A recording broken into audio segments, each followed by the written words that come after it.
ಬೇರೆ ಕೈಲಿ ಯಾರ ಕೈಲಿ ಒಂದು ಲೋಟ ನೀರನ್ನು ಇಸ್ಕೊಂಡು ಕುಡಿಯೋಕ್ಕಲ್ಲ ನಾವಾದ್ರೂ. ಅದಕ್ಕೆ ನಮ್ಮಮ್ಮ ಅತಿಯಾಗಿ ಬಿಟ್ಟು ಹಾಕಲ್ಲ, ನಾನು ಊಟನೂ ಮಾಡೋಕ್ಕಲ್ಲ. ತಲೆ ಮೇಲೆ ಒಂದು ಹೊರೆ ಆದರೆ ಒಂದು ತೂಕ ಇದ್ರೆ ತೂಕ ಆಯ್ತೈತೆ ತಗೊಳ್ಳಿ ಅನ್ಬೋದು. ಈಗ ನಂದು ಯಾರಿಗೆ ತಗೊಳ್ಳಿ ಅಂತ ಹೇಳಿದೆ, ನಾನು ಯಾರಿಗೆ ತಗೊಳಕತ್ತೆ, ದೇವರಿಗೆ ವಾಪಸ್ ತಗೊಳಕತ್ತದು. ಈಗ ಅಮ್ಮ ಕೆಲ್ಸಕ್ಕೆ ಹೋಯ್ತಿದ್ರಲ್ಲ, ಅವಾಗ ನಿಮ್ಗೆ ಎಷ್ಟು ಕಷ್ಟ ಆಯ್ತಿತ್ತು, ಹೇಗೆ ಅದನ್ನ ಸಹಿಸ್ಕೋತಿದ್ರಿ? ಅವಾಗ ಸುಡಕ್ ಕಂಡದ್ಮೇಲೆ ನಡ್ಕೊ ಬರಂಗಾಗದ್ ನನ್ನ ಜೀವನ. ಕೂರ್ಸಿ ಕೆಲ್ಸಕ್ಕೆ ಹೋಗಿದ್ನೆ, ಆ ತುಪ್ಪದ ಇರ್ಬೆ ಮೈಗೆಲ್ಲ ಪೂರ್ತಿ ಎತ್ತಿ ಕಡ್ದು ಈ ಹೊಟ್ಟೆ ಮೊದಲೇ ಹಿಂಗೆ ಒಳಗೆ ಇಳಿತಿರೋದು, ಅದ್ರೊಳಗೆ ಕೊಳೆ ತುಂಬಿ ನಿಂತಿದ್ದಾವೆ. ಇವನಿಗೆ ಕಡ್ದು ಎಲ್ಲ ಗಂಟು ಇಷ್ಟಿರ್ತಪ್ಪ ಗಂಟು ಬಂದು ಹೋಗಿದೆ, ಕಣ್ಣಲ್ಲಿ ನೀರೆಲ್ಲ ಬಿದ್ದವೆ. ವಾಲೆ ದುಡ್ಡು ಉಂಗ್ರ ಎಲ್ಲ ಎತ್ಕೊಬಿಟ್ಟೆ. ಮಂತನ ಕೊಟ್ಟಿರ್ತಕ್ಕೆ ಹೋದ್ವಾ, ರೋಡ್ ಮಾಡ್ಕೊಳ್ಳೋಣ, ಒಂದು ಮನೆ ಮಾಡ್ಕೊಳ್ಳೋಣ ಅಂತ ಹೋದ್ವಿ. ಅವ್ರು ಬಂದಿಲ್ಲ, ಸಂಜೆ ಬಂದರು, ಮನೆ ಹತ್ರಕ್ಕೆ ಹೋದ್ವಿ.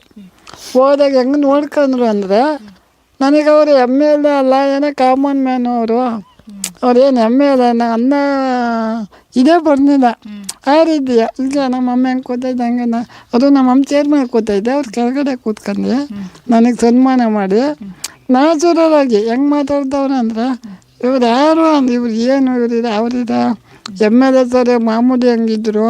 ಅಪ್ಪದ ರಂಜನ ಅವರಿದ್ದಾಗ ನಮ್ಮೂರಿಗೆ ಬರೋರು ಪೂಜೆಗೆ ಬಂದು ನನ್ನ ಕಣ್ಣಿಗೆ ಕಂಡ್ರು. ನಾನು ಇದುವರೆಗೆ ಒಂದು ಬಡ್ಡಿಗೆ ಬಂದು ಮಾತಾಡ್ಸೋತಿದ್ದ ನಮ್ಮ ಎಮ್ ಎಲ್ ಎ ಸಾಹೇಬ್ರು. ಮಂತನಗೌಡ್ರು ಹೆಂಗೆ ಮಾತಾಡ್ತಿದ್ರು ಅಂದರೆ, ನಂಗೆ ನಿಜವಾದ ಅವ್ರು ಏನು ಹೆಲ್ಪ್ ಮಾಡ್ತಾರೋ ಪರವಾಗಿಲ್ಲ ಅಂಥದ್ದು ಇರಬೇಕು. ಆದ್ರೆ ಫಸ್ಟ್ ನಮ್ಮನ್ನ ಪ್ರೀತಿಯಿಂದ ಮಾತಾಡಿಸ್ಬೇಕು, ಗೌರವದಿಂದ ಮಾತಾಡಿಸ್ಬೇಕು, ಅದನ್ನ ಎಲ್ಲರೂ ಬಯಸೋದು.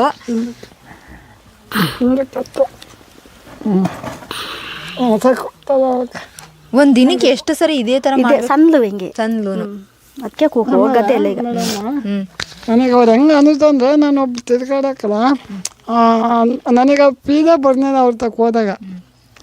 ಅಂದ್ರೆ ಇವ್ರ ಮನೆಗೆ ಬರ್ಬೇಕಾದ್ರೆ ರೋಡ್ ಸರಿ ಇಲ್ಲ, ರೋಡ್ ಎಲ್ಲ ಹೆಂಗಾಗೋಗಿದೆ ಅಂತಂದರೆ ಒಂದು 2 ವೀಲರು ಬರೋಕ್ಕಾಗಲ್ಲ, ಆ ಥರ ಆಗೋಗಿದೆ. ಆ ರೋಡನ್ನ ಸರಿ ಮಾಡಿಕೊಡಿ ನಮಗೆ ತಿರ್ಗಾಡೋಕ್ಕೆ. ಅವ್ರಿಗೆ ತಿರ್ಗಾಡೋಕ್ಕಾಗಲ್ಲ ಜಯರಾಮ್ ಅವ್ರಿಗೆ, ಆದರೂ ನಮಗೆ ಒಂದು ರೋಡ್ ಬೇಕು ಅಂತ ಮಂತರಗೌಡ ಹತ್ರ ಹೋದಾಗ ಅವ್ರು ಅಷ್ಟು ಪ್ರೀತಿಯಿಂದ ನಮ್ಮನ್ನ ನೋಡಿಕೊಂಡ್ರು. ನನಗೆ ಅದಕ್ಕೆ ಎಲ್ಲನೂ ಹೇಳ್ಕೋಬೇಕು ಅನ್ನಿಸ್ತು ಅಂತ. ಒಬ್ಬ ಮನುಷ್ಯಂಗೆ ಪ್ರೀತಿಯಿಂದ ನೋಡ್ಕೊಂಡಾಗಲೇ ಅಲ್ವಾ, ವಿಶ್ವಾಸ ಅನ್ನೋದಿದ್ದಾಗ ನೀವೆಲ್ಲನೂ ನಮ್ಮ ಹತ್ರ ಹೇಳ್ಕೊತೀರಾ. ಆ ವಿಶ್ವಾಸನೇ ಇಲ್ಲ ಅಂದಾಗ ಹೇಳ್ಕೊಳಕ್ಕಾಗಲ್ಲ. ನನಗೆ ಮನಸ್ಸಲ್ಲಿರೋದೆಲ್ಲ ಹೇಳ್ಕೋಬೇಕು ಅಂದಿತ್ತು. ಸುವರ್ಣ ನ್ಯೂಸ್ ರವಿ ಸರ್ ರಿಪೋರ್ಟರ್ ಅವರು ತುಂಬ ಅಂದರೆ ಇವಾಗಲೂ ಕಾಲ್ ಮಾಡ್ತಾರೆ. ನಾನು ಕಾಲ್ ಮಾಡಿದವ್ರೆ ಅವರೇ ರವಿ ಸರ್ ಕಾಲ್ ಮಾಡಿಬಿಟ್ಟೆ, ಜಯರಾಮ ಏನು ಮಾಡ್ತೀಯ, ಫಸ್ಟ್ ಕೇಳೋದು ಹುಷಾರಾಗಿದ್ಯಾ, ಚೆನ್ನಾಗಿದ್ಯಾ, ಆಮೇಲೆ ಊಟ ಮಾಡ್ದೆ. ಕೇಳಾದ್ಮೇಲೆ ನಮ್ಮಮ್ಮ ನನ್ನನ್ನು ಮಾತಾಡ್ತಾರೆ. ಅವರಿಗೊಬ್ಬರು ನನ್ನ ಮನಸ್ಸಲ್ಲಿರೋ ಕಷ್ಟ ಹೇಳಿದ್ನೆ, ಮತ್ತು ಮಂತನಗೌಡ್ರಿಗೊಬ್ರಿಗೆ ಹೇಳ್ಕೋಬೇಕು ಅಂತ ಅನ್ಸೈತೆ. 2,000 ರೂಪಾಯಿ ದುಡ್ಡು ಕೊಡೋಕೆ ಬಂದರು, ನಾನು ಬೇಡ ಅಂದೆ. ಅವ್ರ ಪ್ರೀತಿ ಕೊಟ್ಟಿರೋದಕ್ಕೆ ದುಡ್ಡು ಇಸ್ಕೊಬಿಟ್ರೆ ದುಡ್ಡಿಗೋಸ್ಕರ ಹಿಂಗೆ ಮಾತಾಡ್ತಾರೆ. ನಾನು ಅನ್ಕೋತಾರೋ ಗೊತ್ತಿಲ್ಲ, ನನ್ನ ಮನ್ಸಲ್ಲಿ ಹಂಗೆ ಬಂತು. ದುಡ್ಡು ಬೇಡ ಅಂದೆ, ನಾನು ಓಪನಾಗೆ ದುಡ್ಡು ಬೇಡ, ನಂಗೆ ದುಡ್ಡು ಬೇಡ ಸರ್ ಅಂದೆ. ನಾನು ಇಸ್ಕೊಂಡಿಲ್ಲ. ನಮ್ಮಮ್ಮ ಕೈಗೆ ಅವರೇ ಇಟ್ಟರು, ಕವರಿಗೆ ಹಾಕ್ಬಿಟ್ಟು ನನಗೆ ಕೊಡಕ್ಕೆ ಬಂದು ನಂಗೆ ಬೇಡ ಸರ್ ದುಡ್ಡು ಬೇಡ. ಅವ್ರು ಮಾತಾಡೋ ಖುಷಿಗೆ ನನಗೆ ಮಾತೇ ದುಡ್ಡು. ಸಾಮಾನ್ಯವಾಗಿ ಬಡವ್ರು ಹಿಂಗೆ ಅಲ್ವಾ, ಯಾವತ್ತು ದುಡ್ಡನ್ನ ಎಕ್ಸ್ಪೆಕ್ಟ್ ಮಾಡೋದಿಲ್ಲ. ಅವ್ರ ಪ್ರೀತಿಯಿಂದ ಮಾತಾಡಿಸ್ಲಿ ಅಂತ ಸುವರ್ಣ ಚಾನಲ್ ರಿಪೋರ್ಟರ್ ರವಿ ಅವರು, ಮಂತರಗೌಡ್ರು ಅವರಿಬ್ಬರು ಹತ್ರ ಇವ್ರು ಎಲ್ಲ ವಿಷಯನೂ ಹೇಳ್ಕೊತಾರಂತೆ. ಈಗ ನನ್ನ ಕಷ್ಟ ಹಂಗೆ ಕೇಳ್ಬಿಟ್ರೆ ಕಣ್ಣಲ್ಲಿ ರಕ್ತ ಬಂದ್ಬಿಡ್ತವೆ. ಹಂಗೆ ಹೇಳ್ಕೊಂಡು ನಾನು ಅವ್ರು ಸುಲಭವಾಗಿ ಯಾರಿಗೂ ಹೇಳಕ್ಕೆ ಹೋಗಲ್ಲ. ನಾನು ಇಷ್ಟಪಡೋರು ನನ್ನ ಇನ್ಸ್ಟಾಗ್ರಾಮಲ್ಲಿ ಪೇಜ್ ಐತೆ, ನನ್ನ ಅಕೌಂಟು ಜಯರಾಮ್ ಅಂತವ. ಇನ್ಸ್ಟಾಗ್ರಾಮಲ್ಲಿ ಇದ್ನೆ ಜಯರಾಮ್ ಅಂತ ಐತೆ. ನಾನು ಇಷ್ಟಪಡೋರು ಫಾಲೋ ಮಾಡೋಕ್ಕೆ ಖಂಡಿತ. ಜಯರಾಮ್ ಅವ್ರನ್ನ ಇಷ್ಟಪಡೋರು ದಯವಿಟ್ಟು ಅವ್ರದ್ದು ಇನ್ಸ್ಟಾಗ್ರಾಮ್ ID ಇದೆ, ದಯವಿಟ್ಟು ಅವ್ರನ್ನ ಫಾಲೋ ಮಾಡಿ. ಜಯರಾಮ್ ಅಂತ ID ನೇಮ್ ಅಲ್ಲ, ಫೋಟೋ DP ದೇವ್ರ ಫೋಟೋ ಹಾಕಿದ್ನಿ, ಖಂಡಿತ ಫಾಲೋ ಮಾಡ್ತಾರೆ. ಈಗ ಸ್ವಲ್ಪ ದಿನದ ಹಿಂದೆ ಇವ್ರ ಮನೆ ಕಳ್ತನ ಆಗಿತ್ತು ಅಲ್ವಾ ಜಯರಾಮ್ ಅವ್ರೆ? ಅದು ಏನಾಯ್ತು, ಹೇಗೆ ಕಳ್ತನ ಆಯ್ತು? ನಾನು ಜೋಳ ಹಾಕಿದ್ದೆ. ಜೋಳ ಹಾಕಿದ್ರ? ಇದೇ ಭೂಮಿಗೆ ಜೋಳ ಹಾಕಿದ್ ನೀವು? ಈ ಭೂಮಿಗೆ. ಇದು ಹೊಲ ನಿಮ್ದೇನಾ? ಇದು ನಮ್ದೇ ಹೊಲ, ನಮ್ದೇ ಹೊಲ. ಜೋಳ ಹಾಕಿದ್ದೆ. ಆಗ ಜೋಳ ಎಲ್ಲ ಬಂತು, ಜೋಳ ಕಟ್ ಮಾಡಿ ಮಾರಾಯ್ತು. 80,000 ದುಡ್ಡು ಆಯ್ತು. 80,000 ದುಡ್ಡು ಆಯ್ತು. ಜೋಳ ದುಡ್ಡು ಕದ್ದಿತಾರು ಅಂದ್ರೆ, ನಮ್ಮನೆ ಜೋಳ ಕಡಿಯಕ್ಕೆ ಕೆಲ್ಸಕ್ಕೆ ಬಂದಿರಲ್ಲ. ನಿಮ್ಮನೆ ಜೋಳ ಕಡಿಯಕ್ಕೆ ಬಂದವ್ರೆ? ನಮ್ಮನೆ ಕೆಲ್ಸಕ್ಕೆ ಬಂದಿದ್ದಾರೆ. ಜೋಳ ಮಾಡಿ ದುಡ್ಡು ಎಲ್ಲ ತಗೊಬಂದಿಟ್ಟು ಅವ್ರಿಗೆ ಗೊತ್ತಾಯ್ತು 80,000 ದುಡ್ಡು ಆಯ್ತು ಅಂತ. ನಾನು ಹಾಸನಕ್ಕೆ ಹೋದೆ ನನ್ನ ಅಕ್ಕನ ಮನೆಗೆ. ಯಾಕಾಗಿ ಬ್ಯಾಂಕಿಗೆ ಹಾಕ್ಲಿಲ್ಲ ಅಂದ್ರೆ 80,000 ರೂಪಾಯಿ ದುಡ್ಡ ಈ ಮನೆ ರೂಮು ಒಂದು ಸಹನೆ ಮಾಡ್ಸಿತ್ತಿಲ್ಲ, ಅದಕ್ಕೆ ಬೆಡ್ಡಿಂಗ್ ಹಾಕ್ಸಿತ್ತಿಲ್ಲ, ಅದಕ್ಕೊಂದು ಸ್ವಲ್ಪ ಬಾಕಿ ಇತ್ತು. ಅದೆಷ್ಟು ಖರ್ಚಾದೆ ಖರ್ಚಾಗ್ಬಿಟ್ಟು ಇನ್ನು ಬಾಕಿದ ಒಟ್ಟಿಗೆ ಹಾಕ್ಬಿಡೋಣ ಅಂತ ಇಟ್ಬಿಟ್ಟು ಹೋದ್ವಿ. ಬಂದಷ್ಟಿಗೆ 80,000 ರೂಪಾಯಿ ದುಡ್ಡು, ವಾಲೆ ಸುವರ್ಣ ನೀವು ಥರ ಹೆಲ್ಪ್ ಮಾಡಿ ಬ್ಯಾಂಕಲ್ಲಿ ವಾಲೆ ಇದ್ವಲ್ಲ ಅವೆಲ್ಲ ಬಿಡ್ಸ್ಕೊಂಡ್ಬಂದಿರ್ತಿದ್ವಿ. ವಾಲೆ ದುಡ್ಡು ಉಂಗುರ ಎಲ್ಲ ಎತ್ಕೊಬಿಟ್ಟಿದ್ರು. ಆಮೇಲೆ ಸ್ಟೇಷನಿಗೆ ಹೋಗಿ ಕಂಪ್ಲೇಂಟ್ ಕೊಟ್ಟು ಅವರೆಲ್ಲ ಹಿಡ್ದು ಹಾಕಿದ್ರು. ಒಂದು 3 ತಿಂಗಳು ಗ್ಯಾಪ್ ಕೊಟ್ಟು ಹಿಡ್ದು ಹಾಕಿದ್ರು. 3 ತಿಂಗಳಾದ್ಮೇಲೆ ಸಿಕ್ಕ ನಿಮ್ಮೂರವ್ರೇನಾ? ಇದು ಪೊಟ್ಟು ಪೊಲೀಸ್ನವರು ಲೈಟಾಗಿ ಒಂದ್ ಸ್ವಲ್ಪ ನೆಗ್ಲೆಕ್ಟ್ ಮಾಡಿದ್ರು.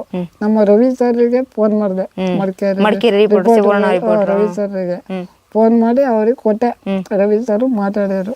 ನಾವೇ ಅವ್ರಿಗೆ ಹೆಲ್ಪ್ ಮಾಡಿ ರಾಜ್ಯ ಜನಗಳಿಂದ ಹೆಲ್ಪ್ ಮಾಡ್ತಾವ್ರವ, ಆ ಮಟ್ಟಿಗಿದ್ದಾರ ಇದಕ್ಕೆ ತಗೊಬಂದಿರ್ತಿದ್ವಿ. ಆದ್ರೆ ಯಾರು ಹಂಗ ಥರ ಮಾಡೋರು, ನೀವು ಒಂದು ಸ್ವಲ್ಪ ಕ್ರಮ ತಗೋಬೇಕು ಅವರಿಗೆ ಅಂತ ರವಿ ಸರ್ ಹೇಳಿದ್ರು. ಯಾವಾಗ ರಿಪೋರ್ಟ್ ಸುವರ್ಣ ಹಿಂಗೆ ಮಾಧ್ಯಮದವರು ಅಂತ ಗೊತ್ತಾಯ್ತು ಆಗ್ತಾರೆ ಕಟ್ಸ್ಕೊಬಿಟ್ರು. ಇಲ್ಲಾಂದ್ರೆ ನಂಗೆ ಅವರು ಹೆಲ್ಪ್ ಮಾಡ್ತಾರೆ ಅನ್ನೋ ಭರವಸೆ ಕಡಿಮೆ ಆಯ್ತು. ಸುವರ್ಣ ರಿಪೋರ್ಟ್ರು ರವಿ ಸರ್ಗೂ ಒಂದ್ ದೊಡ್ಡ ಥ್ಯಾಂಕ್ಸ್ ಹೇಳ್ಬೇಕು. ರವಿ ಸರ್ ನನ್ನ ಬಗ್ಗೆ ತಲೆ ಕೆಡ್ಸ್ಕೊತಾರೆ. ಇವಾಗ್ಲೂ ಜೊತೆಲಿ ಇದಾರಲ್ಲ, ಅದೇ ಖುಷಿ ಅನ್ನಿಸ್ತು ನಿಮ್ಗೆ? ನಾನ್ ಫೋನ್ ಮಾಡಿದವ್ರು ಅವ್ರು ಫೋನ್ ಮಾಡ್ತಾರೆ. ಫೋಟೋ ಎಡಿಟಿಂಗ್ ಮಾಡಿ ಕಳ್ಸಿದೆ. ಅವ್ರು ಏನಂದ್ರು ಅಂದ್ರೆ, ನೀನು ನನ್ನ ಇಷ್ಟಪಡೋದ್ಕಿಂತವ ನೀನು ರಾಜ್ಯ ಜನತೆಗಳು ಇಷ್ಟಪಡು, ನಿನಗೆ ಅವರು ಜಯರಾಮ್ ಹೆಲ್ಪ್ ಮಾಡಿರೋದು, ನಾನೇ ನನ್ನ ಡ್ಯೂಟಿ ನಾ ಮಾಡಿದ್ನೆ, ನೀನು ಅವರೇ ಇಷ್ಟಪಡು, ಭಗವಂತ ಇನ್ನೂ ಕಾಪಾಡುತ್ತೆ ಅಂದರು. ಅಲ್ಲ, ಏನೇ ಆಗ್ಲಿ, ಯಾರೋ ಒಬ್ರು ಪಾಪ ಇವ್ರಿಗೆ ಹೆಲ್ಪ್ ಆಗ್ಲಿ ಅಂತ ಸಹಾಯ ಮಾಡ್ಸಿದ್ನ ಅದನ್ನೂ ಬಂದು ಕದೀತಾರೆ. ಇಂಥವ್ರ ಮನೆ ಅಂತಂದ್ರೆ ಅವಂತವ್ರಿಗೆ ಏನ್ ಹೇಳೋದು? ಯಾರು ನೋಡ್ಬಿಟ್ಟು ಇನ್ನಷ್ಟು ಸಹಾಯ ಮಾಡ್ಬೇಕು, ನಮ್ಮ ಕೈಲಿ ಎಷ್ಟಾಗೋದು ಅಷ್ಟು ತಗೊಳಪ್ಪ, ನೀನೊಂದು ತುತ್ತು ತಿನ್ನು, ನಾನೊಂದು ತುತ್ತು ತಿಂತೀನಿ ಅಂತ ಅನ್ನೋರು ಇರ್ಬೇಕ ಹೊರತು, ಆದ್ರೆ ಇಂಥವ್ರ ಹತ್ರನೂ ಕದೀತಾರೆ, ಕಳ್ತನ ಮಾಡ್ತಾರೆ ಅಂದ್ರೆ ಏನ್ ಹೇಳೋದು? ದುಡ್ಡು ಎಲ್ಲ ಸಿಕ್ತಾ? ದುಡ್ಡು 80,000 ದುಡ್ಡು ಸಿಕ್ಕಿದ. 80,000 ದುಡ್ಡಲ್ಲಿ 20,000 ದುಡ್ಡು ಸಿಕ್ತು. 20,000. ಆಮೇಲೆ ಒಂದು 90,000 ರೂಪಾಯಿ ಒಡವೆ ಹೋಗಿತ್ತು. ಅದ್ರಲ್ಲಿ ಒಂದ್ ಜೊತೆ ವಾಲ ಒಂದ್ ಉಂಗ್ರೇನ ಕೊಟ್ರು ಅಷ್ಟೇ. ಅದೇನ್ ಬಾಕಿದು ಇನ್ನೇನು ಕೊಡ್ನಿಲ್ಲ, ಅಷ್ಟೇ ಕೊಟ್ಟಿತ್ತು. ಇನ್ನು ಆಮೇಲೆ ಜನಗಳೆಲ್ಲ ಹಂಗಂದ್ರ ಬಂದಿ ಬಿಡಿ ತಲೆ ಕೆರ್ಸ್ಕೊಬಿಡಿ ಅಂದ್ರ ಅವರು ಪೊಲೀಸ್ನವರು ತುಂಬಾ ಕಷ್ಟಪಟ್ಟವ್ರೆ. ಉಂಗ್ರ ಎಲ್ಲ ಮಾರ್ಬಿಟ್ಟ ಆಗಿತ್ತು. ಎಲ್ಲಿ ಯಾವ ಅಂಗಡಿ ಮಾರಿದ್ದಿ ಅಂತ ಆ ಅಂಗಡಿಗೆ ಹೋಗಿ ಬಿಡ್ಸ್ಕೊಟ್ಟಿದ್ದು. ಈಗ ಅಮ್ಮ ಕೆಲ್ಸಕ್ಕೆ ಹೋಯ್ತಿದ್ರಲ್ಲ, ಅವಾಗ ನಿಮ್ಗೆ ಎಷ್ಟು ಕಷ್ಟ ಆಯ್ತಿತ್ತು? ಹೇಗೆ ಅದನ್ನ ಸಹಿಸ್ಕೋತಿದ್ರಿ? 2 ವರ್ಷ ಎಷ್ಟು ನರ್ಕ ಅನುಭವಿಸಿದ್ರಿ ಜಯರಾಮ್? ಅವಾಗ ಸುಡಕ್ ಕಂಡದ್ಮೇಲೆ ನಡ್ಕೊ ಬರಂಗಾಗದ್ ನನ್ನ ಜೀವನ ಆ ಥರ. ಅಂದ್ರೆ ಈಗ ಕೂತಿನ ಕೈ ಮಂಡಿ ನೋವು ಬರೋದು. ಅಂದ್ರೆ ನಮ್ಮನೆಗೆ ಯಾರ್ಯಾರು ಬರ್ತಾಯಿರೋರು ನಮ್ಮೂರವರು, ನಂಗೆ ಅವ್ರ ಜೊತೆ ಮೈ ಮುರ್ಸ್ಕೊಳಕ್ಕೆ ಹಿಂಸೆ. ಏನ್ ಬಂದಾಗೆಲ್ಲ ಹಿಂಗೆ ಹೇಳ್ತಾನೆ, ಅವ್ರು ಏನ್ ಅನ್ಕೋತಾರೋ ಬಿಡ್ತಾರೋ ಅದು ನಂಗೆ ಗೊತ್ತಿಲ್ಲ. ನಾನು ಇಲ್ಲಿವರೆಗೆ ನಮ್ಮ ಫ್ರೆಂಡ್ಸ್ಗಳ ಕೈಬಿಟ್ರೆ, ನಮ್ಮ ಅಮ್ಮನ ಕೈಬಿಟ್ರೆ ಬೇರೆ ಕೈಲಿ ಯಾರ ಕೈಲಿ ಒಂದು ಲೋಟ ನೀರನ್ನು ಇಸ್ಕೊ ಕುಡಿಯೋಕ್ಕಲ್ಲ ಅದಾವಾದ್ರು.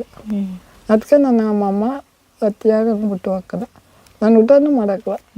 ಅಮ್ಮ ಇಲ್ಲ ಅಂದ್ರೆ ಊಟನೂ ಮಾಡಕ್ಕೆ ಇಲ್ಲ, ನೀರು ಇಲ್ಲ, ಇಲ್ಲ ಫ್ರೆಂಡ್ಸ್ ಇರಬೇಕು, ಇಲ್ಲ ನಮ್ಮ ಅಕ್ಕನ ಮಕ್ಕಳು ಇರಬೇಕು. ಇವರು 3 ಜನ ಮಾತ್ರ. ಇಲ್ಲಾಂದ್ರೆ ನಾನು ಒಂದೆಷ್ಟೇ ಮಗು ನೋವು ಬಂದರೂ ಮುಡ್ಸ್ಕೊಳಕ್ಕಿಲ್ಲ. ನನಗೆ ಏನೋ ಒಂಥರ ಆಗ್ಬಿಡ್ತಿದ್ದೆ, ಹೇಳೋದೇ ಬೇಡ ಅನ್ಸ್ಬಿಡ್ತಿದ್ದೆ. ಕೆಲಸ ಮಾಡ್ತಾ ಇರೋದು ಬಿಟ್ಟು ಬಂದು ನನ್ನ ನೆಟ್ಟು ಕೂರ್ಸೋಗೋರೆ ನಮ್ಮ ಫ್ರೆಂಡ್ಸು. ಕಾಲೇಜ್ ಮುಗಿಸ್ಕೊಂಡು ಸಡಾನು ನಂತಕ್ಕೆ ಬಂದಿರೋದು ಉಂಟು. ಹಿಂಗೆ ಮೈನ್ ಐತೈತೆ ಬೇಗ ಬಾರ ಮತ್ತೆ ಕಾಲೇಜ್ ಬಿಟ್ಟೈತೆ ಅಂತಾಗ ಬೈಕಲ್ಲಿ ಪಟ್ಟಣಕ್ಕೆ ಬಂದು ನನ್ನ ಹೊರಗಡೆ ಕಳಿಸಿ ಕೂರಿಸಿ ಮಾಡಿರೋದು ಉಂಟು. ಅವೆಲ್ಲ ನಡೆದೋಗವ ಜೀವನ. ನಮ್ಮ ಕಡೆ ತುಪ್ಪದ ಇರ್ಬೆ ಅಂತ ಇರ್ತವೆ ಚಿಕ್ಕವು. ಕೂರ್ಸಿ ಕೆಲ್ಸಕ್ಕೆ ಹೋಗಿದ್ನೆ, ಆ ತುಪ್ಪದ ಇರ್ಬೆ ಮೈಗೆಲ್ಲ ಪೂರ್ತಿ ಹತ್ತಿ ಕಡ್ದು ಈ ಹೊಟ್ಟೆ ಮೊದಲೇ ಹಿಂಗೆ ಒಳಗೆ ಇಡ್ತಿರೋದು, ಅದ್ರೊಳಗೆ ಕೊಳೆ ತುಂಬಿ ನಿಂತಿದ್ದಾವೆ. ನನ್ನ ಹತ್ರ ಮೊಬೈಲ್ ಇಲ್ಲ ಫೋನ್ ಮಾಡೋಕ್ಕೆ. ಅವನಿಗೆ ಕಷ್ಟ ಐತೆ. ಬೇರೆಯವ್ರಿಗೆ ಫೋನ್ ಮಾಡಿದಾಗ ಬೇರೆಯವರು ಸುಮಾರು ದೂರ ಇರೋದು, ಅವರು ಅಲ್ಲಿಂದ ಬೈಕಲ್ಲಿ ಬರೋದ್ರೊಳಗೆ ಇವನಿಗೆ ಕಡ್ದು ಎಲ್ಲ ಗಂಟು ಇಷ್ಟಿರ್ತಪ್ಪ ಗಂಟು ಬಂದು ಹೋಗಿತೆ. ಕಣ್ಣಲ್ಲಿ ನೀರೆಲ್ಲ ಬಿದ್ದವೆ. ಹಿಂಗೆ ಮನೆ ಕಳಕ್ಕೂ ಆಗಿಲ್ಲ ಅವನಿಗೆ. ಮನೆ ಕರ್ ಕಣ್ಣಿಗೆಲ್ಲ ಮುತ್ತು ಬಿಡ್ತವೆ ಅಂತ ಹೆದರಿಕೆ. ಆ ಪರಿಸ್ಥಿತಿ ನೋಡಿದಾಗ ನಾನು ಯಾಕೆ ಬದುಕಿರ್ಬೇಕು ಇವನ ಈ ಪರಿಸ್ಥಿತಿಯಲ್ಲಿ ಇಟ್ಕೊಂಡು ನಾನು ಯಾಕೆ ಇರಬೇಕು ಅನಿಸ್ಬಿಡ್ತು ನನಗೆ. ಅಷ್ಟು ನೋವು ಆಗ್ಬಿಡ್ತಾವೆ. ಹೊತ್ತು ಮೈಯೆಲ್ಲ ಊದ್ಬಿಟ್ಟಿತ್ತು ಇರ್ಬೆ ಮುತ್ತಿ. ಒಂದು ಎಲ್ಲ ಒರೆಸಿ ಅದೆಲ್ಲ ಬಿಚ್ಚಾಕಿ ಒಂದು ಗಂಟು ಇಷ್ಟಪ್ಪ ಇಡೀ ಮೈಯೇ ಊದ್ಬಿಟ್ಟಿತ್ತು. ಜ್ವರ ಬಂದಿದ್ದ ಜ್ವರ ಬಂದ್ಬಿಟ್ಟಿದ್ದ. ಇರ್ಬೇಕು ಹೊಡೆದಿರೋದಕ್ಕೆ ನಂಗೆ ಸಂಜೆನೇ ಜ್ವರ ಬಂದ್ಬಿಟ್ಟ. ಅಷ್ಟು ತಗೊಳಕ್ಕೂ ಆಗಿಲ್ವಲ್ಲ. ಅಷ್ಟು ಕುಡಿದ್ಬಿಟ್ಟಿದೆ ಇರ್ಬೇ ಅದು. ಇದೆಲ್ಲಾನು ಹೆಂಗ್ ಸಹಿಸ್ಕೊಂಡ್ರಿ ನೀವು ನಿಜವಾಗ್ಲೂ ಯಪ್ಪ. ಅದು ಮಾಡೋಂಗಿಲ್ಲ. ದೇವ್ರು ಕೊಟ್ಟಿರೋ ಜೀವನ ಅನ್ಭವಿಸೋದು. ತಲೆಮಾರಿದ್ರೆ ಒಂದು ಹೊರೆ ಆದರೆ ಒಂದು ತೂಕ ಇದ್ರೆ ತೂಕ ಆತೈತೆ ತಗೊಳ್ಳಿ ಅನ್ಬೋದು. ಈಗ ನಂದು ಯಾರಿಗೆ ತಗೊಳ್ಳಿ ಅಂತ ಹೇಳಿದೆ ನಾನು, ಯಾರಿಗೆ ತಗೊಳಕತ್ತೆ? ದೇವರಿಗೆ ವಾಪಸ್ ತಗೊಳಕತ್ತದ.